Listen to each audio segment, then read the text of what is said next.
Muy buenas noches. Estamos en una entrega más de su programa Infractal. Hoy, como cada domingo, a las 10 de la noche por RNN Canal 27. Estamos junto a ustedes y junto a mí, como de costumbre, nuestra querida amiga, compañera y colega Eduarda Andújar. Eduarda, ¿cómo estás? Buenas noches, Randy, muy buenas noches, pueblo dominicano, y también a toda nuestra gente de la diáspora que como cada domingo nos acompañan siempre en una entrega de Infractal. Y bueno, hoy, esta noche, pues vamos a tener a un invitado interesante porque nos va a permitir conocer desde otra perspectiva, ¿no?, lo que se hace en materia de tecnología en la República Dominicana, específicamente para los niños, niñas y adolescentes que cursan el nivel básico y secundario en el país. Bueno, así es. Eduarda, esta semana se han producido varias situaciones ¿Cómo? a lo interno de los partidos políticos que se han reflejado en la opinión pública, uno con mayor fuerza que otro. Y quiero iniciar hablando de lo ocurrido en FEDODIN. FEDODIN, que es la Federación de Distritos Municipales de la República Dominicana, está llevando a cabo un proceso de, de elección de su presidente, y quienes votan allí son los directores de distritos municipales de la República Dominicana, los cuales el Partido Revolucionario Moderno pues tiene mayoría en ese sentido. Sin embargo, las tendencias internas del PRM pues se disputan la presidencia de FEDODIN. En esta ocasión hubieron varias alianzas. David Collado se alió con Yayo Sanz Lobatón y otras figuras del PRM, y donde llevaron un candidato de la tendencia de David Collado. Por otra parte, Carolina Mejía y Wellington Arnaud se aliaron para llevar un candidato de la tendencia de Wellington Arnaud. Estos lograron construir una mayoría, más de 140 directores de distritos, es decir, básicamente una mayoría mecánica a lo interno del PRM y una mayoría absoluta en sentido general. Sin embargo, no se le permitió inscribirse. Un tribunal de primera instancia a principios de esta semana pues falló en contra del actual presidente de FEDODIN, quien le impidió inscribirse a Willy Céspedes.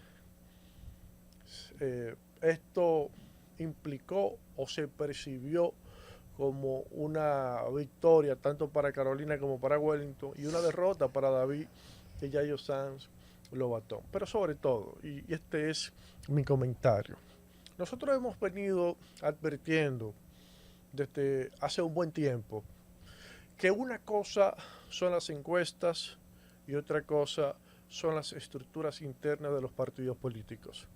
Que los procesos internos en la República Dominicana se ganan con estructuras políticas, y que nosotros tenemos el ejemplo de Miguel Vargas Maldonado, quien aparecía encima de las encuestas.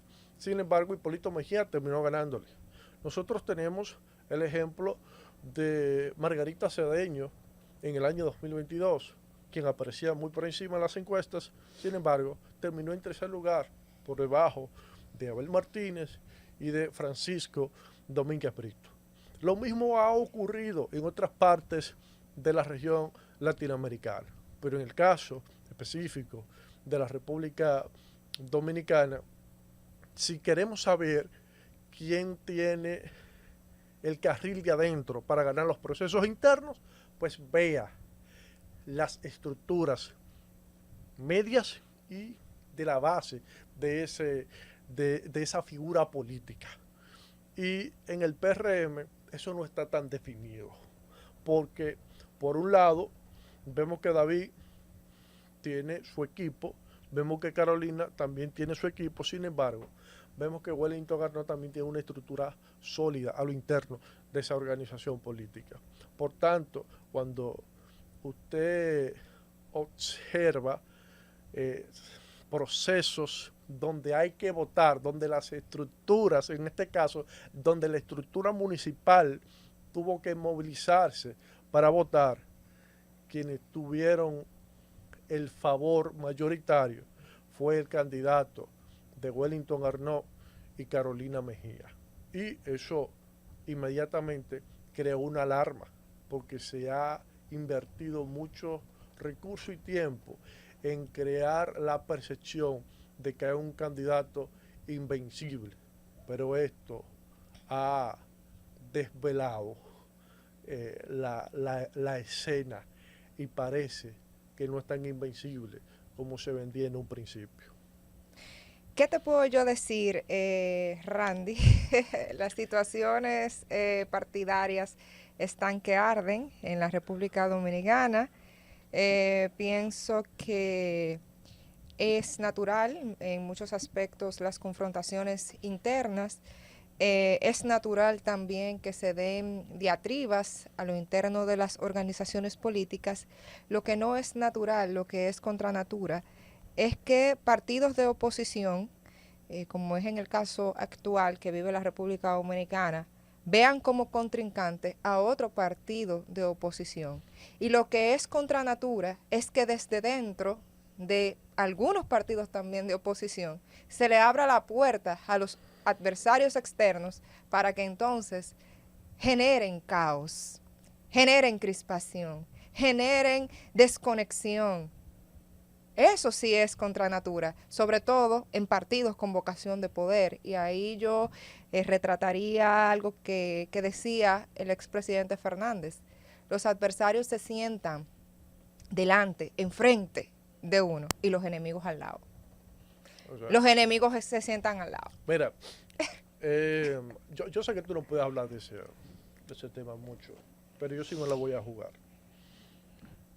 El partido Fuerza del Pueblo está en una situación compleja. Compleja porque ya, por un lado, no se tiene un partido de la Liberación Dominicana tan debilitado como se tenía hace unos meses atrás. Y eso, de manera natural, implica un problema para Fuerza del Pueblo, porque yo insisto en que el target es el mismo. Pero la Fuerza del Pueblo tiene un segundo problema, que es el más complejo de todos. Es el problema interno. Es que, contrario a lo que se pensaba hace 2 años atrás, en el partido Fuerza del Pueblo se ha producido una rebelión encabezada, lo digo responsablemente, una rebelión encabezada por el hijo de Leonel Fernández en contra de su propio padre. Y esto es un tema que podríamos debatirlo en cualquier espacio. Incluso las figuras que se han ido de esa organización política en los últimos días, que son varias, todos tienen un elemento en común. Eran parte del equipo de Omar Fernández. Pero el pasado martes va a un programa de televisión y prácticamente acabó con la dirección de esa organización política, dirección que encabeza su padre, Leonel Fernández. Entonces, cuando nosotros vemos estas renuncias, donde hay un vínculo entre todos los renunciantes con Omar Fernández, y por otro lado vemos sus declaraciones el pasado martes, inmediatamente se me enciende el bombillito y lo vinculo todo. ¿Acaso, pregunto yo, está Omar Fernández conspirando en contra de Leonel Fernández y la Fuerza del Pueblo? Hasta hace unas semanas atrás esto era mera especulación.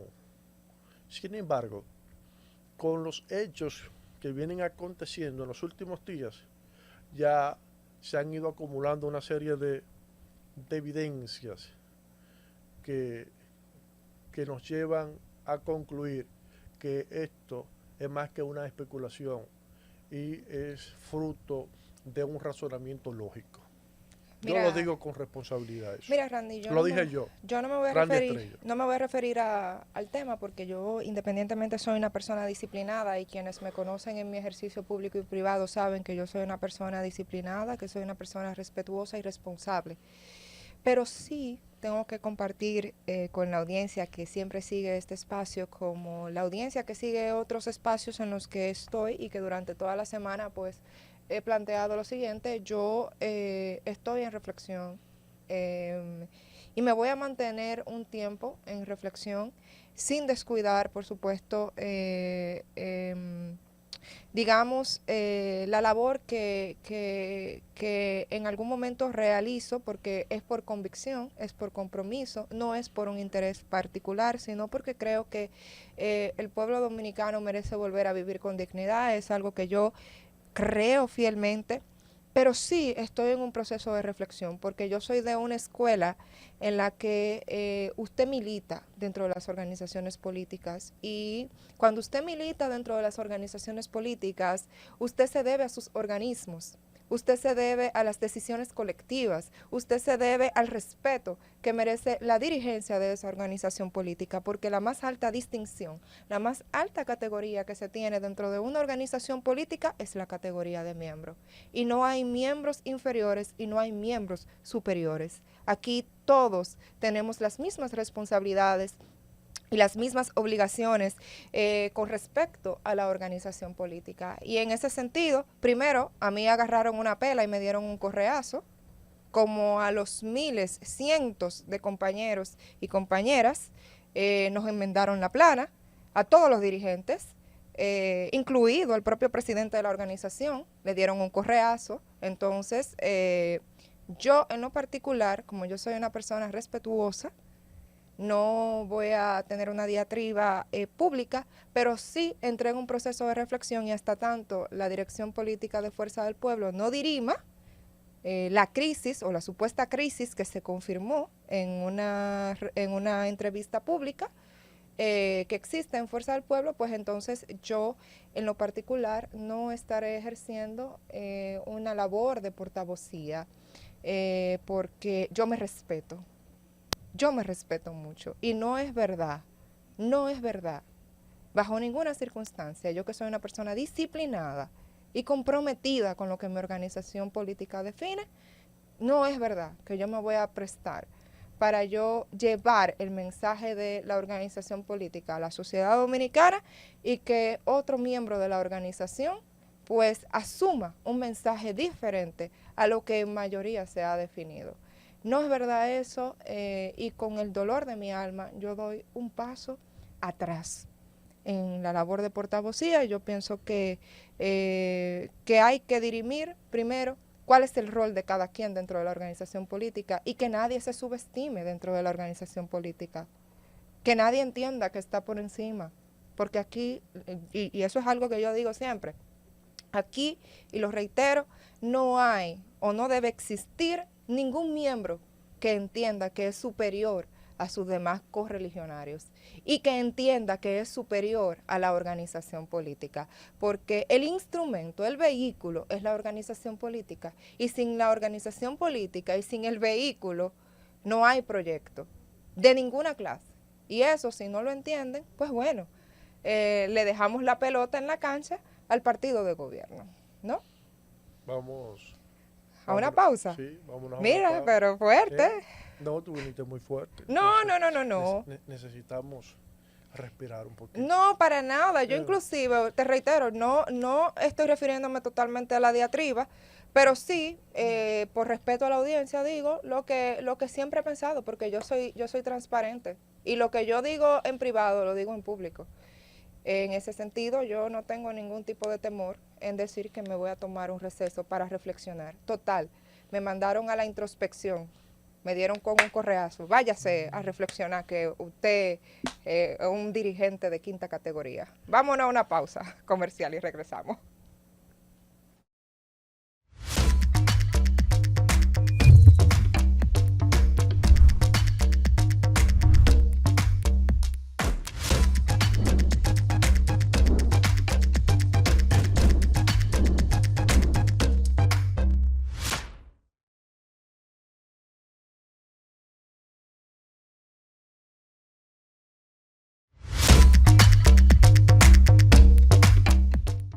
Bueno, estamos de regreso en Infractal.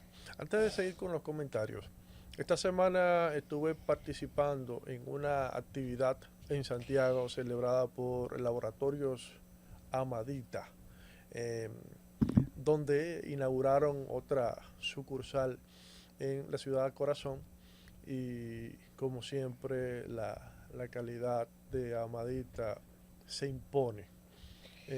Felicidades por esa otra sucursal que ponen en Santiago, que es un logro de ellos, pero también es un logro de los santiagueros y de toda la República Dominicana, porque Amadita se ha convertido en una referencia en materia de investigación médica en la República Dominicana.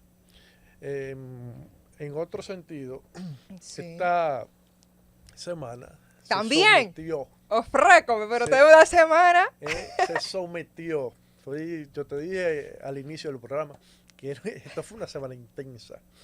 Esta semana se sometió al Congreso de la República el tema de lo que denomina la oposición dominicana una reforma fiscal y lo que domina el gobierno un plan anticrisis, donde el gobierno hace una serie de propuestas fiscales, una de reducción de impuestos, otra ampliar el salario para el cobro de la indemnización salarial, actualmente es de 35,000 pesos, lleva hasta 40,000. Otra de las medidas que propone el gobierno dominicano es la eliminación del anticipo y otras medidas interesantes como el tema de las transacciones bancarias pasadas del punto 15 al punto 20. En sentido general, el objetivo fundamental de estas medidas es la recaudación de aproximadamente unos 40,000 millones de pesos que tienen como objetivo enfrentar esta crisis fruto de la guerra en Irán, el cierre del estrecho de Hormuz y las consecuencias que ha traído en materia de elevación de los precios de los hidrocarburos a nivel internacional y cómo eso afecta de manera inmediata sus derivados como la gasolina, el gasoil, el gas, etcétera, etcétera. Esto ha traído como consecuencia entonces una respuesta de parte de la oposición dominicana que no está de acuerdo con eso. Sin embargo, y mi opinión con relación al tema, y hablaba la otra semana precisamente acerca de eso, y es que la República Dominicana tiene una presión fiscal de menos de un 15%. República Dominicana tiene un gasto público de aproximadamente un 18%. Nosotros tenemos un déficit fiscal estructural desde el año 2008 y no es por un incremento de la nómina en términos porcentuales que se ha mantenido desde entonces en alrededor un 20-21% con relación al presupuesto. El problema no ha sido eso. Sin embargo, pese a ese déficit, pese a ese bajo gasto público, pese a esa baja presión fiscal, la República Dominicana ha logrado mantener el crecimiento económico. Y decía yo la semana pasada en el Patrón de la Tarde, que es el programa radial más importante de todo el Cibao, decía yo que los presidentes que nosotros hemos tenido en los últimos años, Leonel Fernández, Danilo Medina, ahora Luis Abinader, han hecho magia en materia económica en la República Dominicana. Porque lograr un crecimiento sostenido de más de un 5%, incluyendo en medio de crisis como la del 2008 y de crisis como la del COVID, lo de Rusia y Ucrania, ahora lo ocurrido en Irán, yo creo que hay que ser muy buenos gestores para lograr eso, como lo han hecho ellos. Por tanto, yo creo que es momento ya de empezar hacer una serie de ajustes en materia fiscal para elevar los ingresos del Estado Dominicano. Porque el incremento que se ha producido en los últimos años del gasto corriente no es por un tema de nómina como se ha querido vender desde la oposición dominicana. Y yo insisto en esto, es que el gasto de nómina con relación al presupuesto se ha mantenido alrededor del 20-21% y el gasto corriente ha subido más de un 6%. Entonces no es un tema de nómina. El problema aquí ha sido los compromisos de deuda que se han incrementado. Y podríamos entonces empezar a criticar gobiernos de que tomaron prestado y ahora los intereses van cada vez más altos. No, porque al final tenemos un déficit fiscal estructural desde el año 2008, pero no fue por el gusto que lo tomaron. No, fue por una necesidad. Fue porque nosotros no estamos generando desde el Estado los recursos necesarios para poder satisfacer las necesidades del pueblo dominicano. Entonces, tenemos una necesidad estructural que debemos satisfacer. ¿Y cuál es esa necesidad estructural? Bueno, necesitamos más recursos. Y para resolver ese problema, pues tenemos que incrementar los recursos que percibe el Estado dominicano. Se habla de que si nosotros queremos ser competitivos a nivel regional de manera seria, nosotros tenemos que tener una presión fiscal por encima de un 20%, porque necesitamos tener un gasto público por encima de un 20% para desarrollar las infraestructuras que necesita la República Dominicana y acelerarlas, dichas infraestructuras. A veces nosotros vemos que se han iniciado una serie de obras y no se han concluido. Y algunos dicen ineficiencia. No es un tema de ineficiencia, es un tema de recursos económicos. Porque al final el Estado funciona con dinero. Es con dinero que funciona.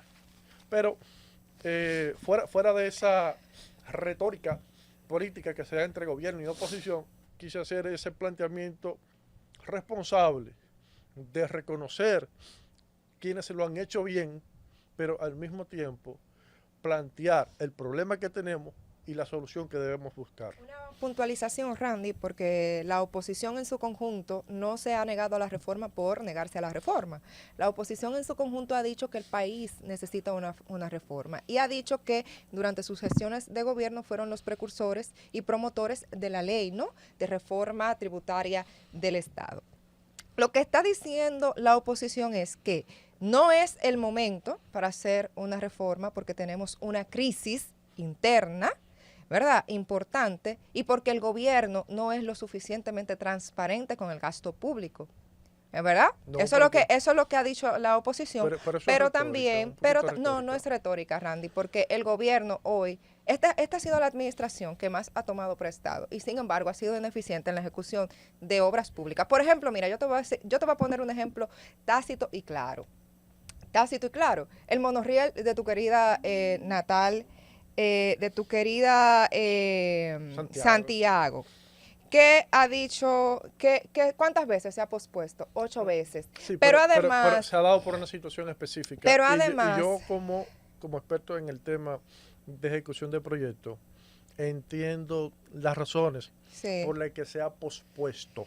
Sí. Y la razón fundamental, en este caso, no ha sido recursos, ni ha sido falta de planificación y falta de ejecución de lo planificado. No. Ha sido un tema de que los cambios que se han presentado en la ejecución del proyecto, en este caso específico, el cambio de ruta que iba inicialmente por los alrededores de esa vecindad que está en la Pucamaima, y como al oponerse y al lograr el cometido de su oposición, pues al final el trazado terminó haciéndose por dentro de la Pontificia Universidad Católica Madre Maestra. Toda esa discusión y ahora los ajustes de diseño, de planificación y de estudios para que el trazado fuera por la Pucamaima y no como se tenía inicialmente, todo eso toma tiempo.